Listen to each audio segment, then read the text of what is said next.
Hello and welcome to episode 5 of Smartboard Magic. I'm Erika, and today I'm going to be using a couple of the things that we've already talked about to help you get an idea of how you can use them in different types of lessons. So today we're talking about whiteout, which was featured in episode 1, but I want to give you a little bit more information on how you can use this in a class experience. So here I have a modern map of the solar system. Poor little Pluto has been left off.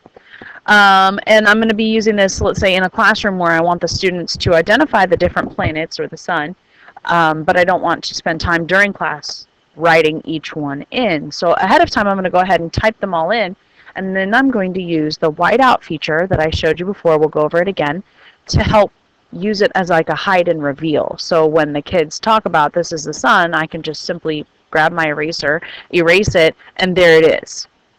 So the way that I did this was I went ahead and I typed in the answers ahead of time. Then I grabbed the pen feature. I did a little editing to it ahead of time. I changed the color to white. I changed the line style to a little bit thicker. And then you just come over here and cover it up. Now, one thing I like to do, especially if I know that I'm going to have other teammates using this during class, I want to make sure that they know that the answer is below the whiteout, because if you just look at this, you can't actually tell that there's anything below. So what I tend to do is grab a little snip of my eraser and insert it right into the picture, somewhere in the corner so that I know my teachers can see it. And then that will remind them, hey, grab your eraser and you can show the answers easily without writing everything down. Now let's say your background is a different color than white.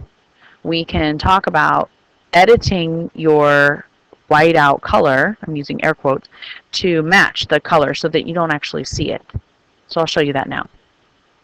Now let's say, for example, I had set my background color to black to match the solar system. Space is black.